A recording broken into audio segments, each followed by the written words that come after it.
по теме взаимоотношений татар и русских много Мгм. очень мнений и даже, я бы сказал, много натяжения и напряжения некоторого. И я как историк занимаюсь 15-16 веком, и мне было интересно выяснить, вот действительно, те массовые представления по этому вопросу, они соответствуют реалиям, так сказать, которые отражены в источниках, или не соответствуют. Еще я помню, что когда я учился, у меня создалось впечатление, что вот между периодом 1480 год, да, год стояния на Угре, и взятием Казани как будто бы ничего не происходило вообще. Ну, учебники как-то перескакивали. И, мне стало интересно, неужели действительно такая чудовищная лакуна? Это же большой период времени, то есть Советский Союз существовал меньше даже. Поэтому я стал интересоваться этой темой, и вот занимаясь ею уже как специалист, выяснилось, что многие вещи, которые вот и в учебниках, и в массовой литературе, и даже в специализированной литературе а, постулируются, они, на мой взгляд, не соответствуют действительности. Это как бы, можно сказать, что сконструированные мифы, где-то намеренно, где-то не намеренно, но в любом случае, да, это то, что можно вот назвать мифами.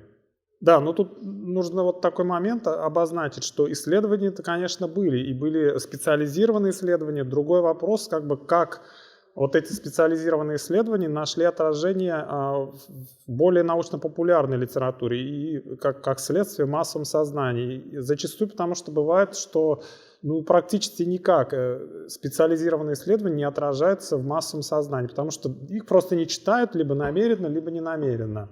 Насколько я вот помню, в моей голове был такой образ, что русские и татары в средние века были такими яростными противниками друг друга.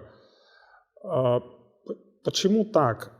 Дело в том, что есть разные источники по периоду. Вот один из видов источников — это русские летописи, которые писались с идеологической целью и писались церковниками, то есть людьми уже заранее ангажированными, предвзято относящимися к представителям другой веры.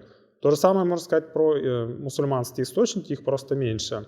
И вот интересно, что этот источник весьма специфический, который писался совершенно не для использования в реальной жизни, а с другими целями он писался, он стал как бы основой тех концепций, которые были сначала представлены в дореволюционной, так называемой дореволюционной историографии, то есть Карамзин, там, Соловьев и так далее. А потом все это перекочевало в советскую историографию, и, к сожалению, для меня, к сожалению, это до сих пор присутствует вот в тех текстах, которые исходят из столичных центров российских. Но тут есть такой нюанс. Да, вот этот взгляд базировался на летописях. Этот текст летописи, он не был предназначен для использования в реальной жизни. Есть и другой тип источников, это дипломатические источники, то есть те источники, которые создавались для использования в реалиях политических 15-16 века, который включает в себя переписку между правителями, консультации по различным вопросам. До нас он сохранился в русском варианте, то есть на русском языке, хотя там включались грамоты, которые писались из татарских государств.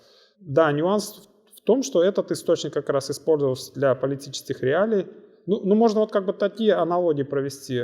Вот есть, допустим, сейчас бухгалтерская документация, да, она предназначена для использования в реалиях. На основе ее ведутся проверки, там составляются какие-то отчеты. А есть, допустим, газетные публикации. Что ближе к тому, что было в действительности? Естественно, бухгалтерская документация. Вот то же самое как бы и по поводу соотношения дипломатических источников и летописей.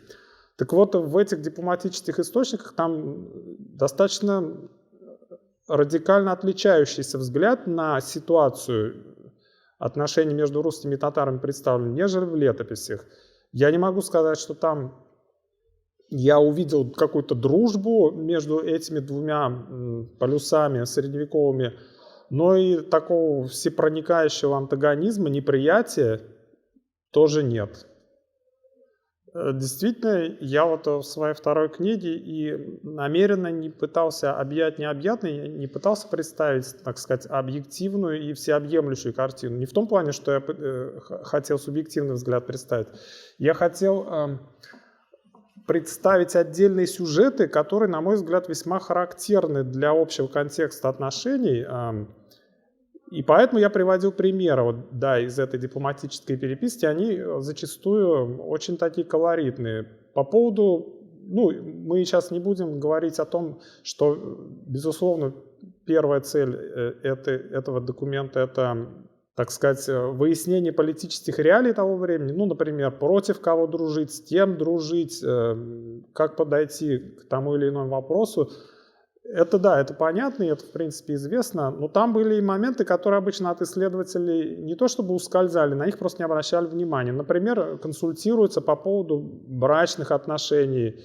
Причем такие интересные моменты, что вот, допустим, Ногаи выдают свою дочь замуж, ногайские правители или высшая знать, и по поводу будущего жениха они консультируются с московским великим князем, с Иваном III.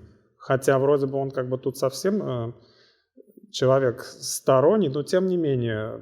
И иногда, допустим, я встречался, что опять-таки вот Ногаи тоже выдают свою дочь замуж, и мать этой девушки, она пишет тому же великому князю Ивану III: не можешь ли ты прислать сукна, вот, потому что в подарок нам нужно вот это сукно, и мы знаем, что оно у тебя есть. Ну, на самом деле, конечно, это не просьбы были, это, по сути, требования, потому что они знали как бы политическую иерархию того времени, когда татарская сторона была выше, ну, до середины XVI века. Вот. Много других нюансов. Вот, к примеру, те же казанские ханы, близкие нам, да, Мухаммад Амин и Абдул-Латыф, которые правили в Казани в конце 15-го, начале 16 веков, они иногда пребывали на территории Московского государства, и мать на тот момент крымского хана, вернее, жена крымского хана и мать их, некоторых из них, Нур-Султан, она консультировалась опять-таки с Иваном III по поводу того, как их там обустроить, вот пока они живут в Москве, и так далее, и так далее. И вот еще там есть такой момент интересный, мне он очень запомнился. Был такой сначала казанский, потом крымский хан Сахиб-Гирей. Причем крымским ханом он был достаточно долго, и вот в этот период, когда он был крымским ханом, он был таким ярым антагонистом московского государства. Но вот когда я стал читать эту дипломатическую переписку, прям всю подряд, как бы без лакун, выяснилось, что вот когда он уже в этой роли выступал, в роли антагониста Москвы, он писал, насколько я помню, если сейчас память не изменяет, Ивану Грозному, что вообще-то я, мол, у твоего отца в гостях был, и на коленях у него сиживали, а меня он любил. Вот такая фраза есть. Ну, как бы то, что вот он сидел на коленях, действительно, возможно, будучи маленьким мальчиком, это никак не сказалось на дальнейшем отношении к вот этому государству московскому, которое, ну, являлось противником. То есть вот все это в такой совокупности достаточно интересно. Там, как я сказал, уже не увидел я дружбы, но и такого желания сокрушить оппонента тоже не увидел. То, что я знаю про Сюмбите, я непосредственно ей сам не занимался, но я делал книгу казанская, как редактор, «Казанская царица Сюмбите в истории народов России». Естественно, плотно ознакомился с материалами, которые прислали коллеги. То, что я увидел, вот, частично я источники все-таки читал по поводу Сюмбите. Я не увидел никакой сентиментальности в ее жизни. Я увидел как бы политика, который достаточно так гибко лавировал между реальными персонажами, которые управляли, и она и сама реально управляла. То есть, честно сказать, никакой никаких особых причин для того, чтобы стать вот этим символом там печали, символом независимости Казани, я не увидел. Но, тем не менее, это произошло, и как бы тут ничего плохого нет. Просто, каждому народу, наверное, охота иметь каких-то персонажах, о которых приятно вспомнить. Возможно, какие-то были причины, что она любила народ, как вот некоторые источники пишут.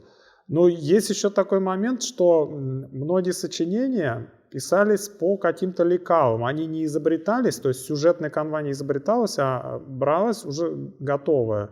И вот тот момент, который там обыгран в «Казанском летописце», в таком субъективном весьма источнике, он не оригинален.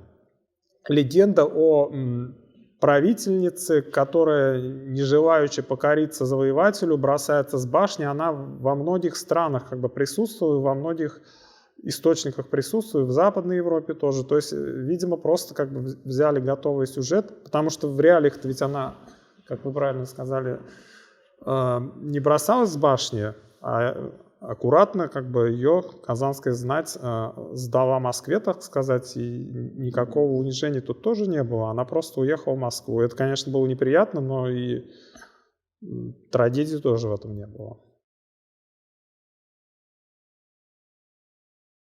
Я думаю, однозначно это одна из таких точек ключевых, которые меняли, парадигму отношений и отношения сами. Если как бы какие-то аналогии проводить, я думаю, подобная же точка — это вот завоевание монгольскими войсками северо-восточных русских княжеств, которое происходило в XIII веке. А это как бы, можно сказать, ответная реакция московской стороны, когда она уже накопила достаточно сил. Это вот взятие Казани и Астрахани в середине XVI века.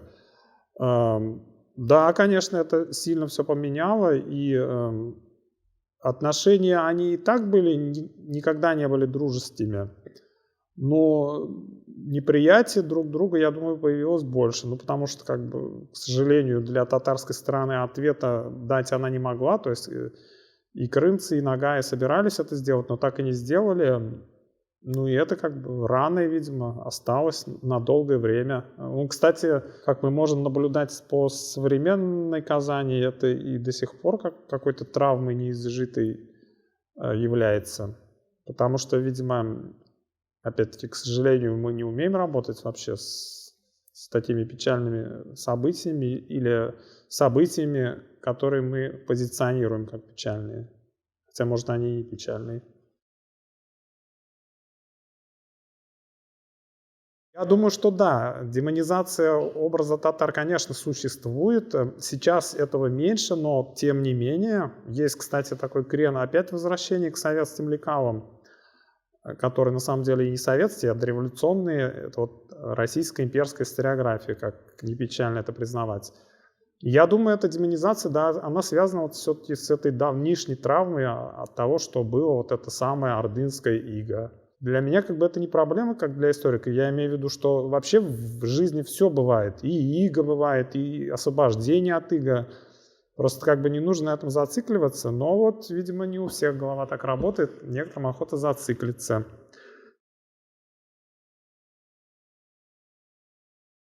Но это очень интересный вопрос, действительно, как бы на что нам опираться, и что являлось вот золотым веком. Я думаю, что если можно такие термины употреблять, то, наверное, все-таки золотым веком являлось время самой Золотой Орды до того момента, хотя мы его точно не можем обозначить, когда начались уже центробежные тенденции, то есть когда вот начали образовываться вот эти самые поздние золотоордынские государства, то есть Казанское ханство, там, Сибирское ханство, Астраханское и так далее. Потому что это было начало, так сказать, заката. Потому что после того, как эти государства условно автономные, да, потому что они полностью автономные-то не были, образовались достаточно быстро по историческим меркам, они пали, скажем так. Но тем не менее, да. Просто дело в том, что сейчас ведь четко разделяют. Вот есть казанские татары, есть сибирские татары. Хотя, мне кажется, нет смысла особого в этом. Но исходя из сложившихся реалий, то, конечно, да, тогда нужно сибирским татарам опираться на сибирское ханство, казанским на казанское. Хотя здесь очень много нюансов. Например, вот сейчас какие-то признаки государственности есть только у казанских татар, да, которые являются потомками тех татар, которые жили на территории Казанского ханства. И у некоторых складывается впечатление, что это было так всегда, что казанские татары, они всегда были самые первые, самые сильные и так далее. Но это, если брать средние века, это совсем не так, как бы. Крымское ханство было номер один, так сказать, среди наследников Золотой Орды. А Казанское ханство, оно просто отличалось тем, что оно находилось на территории лесостепной, то есть здесь жили больше оседло, скажем так, и может поэтому и вот все получилось так, как сейчас есть.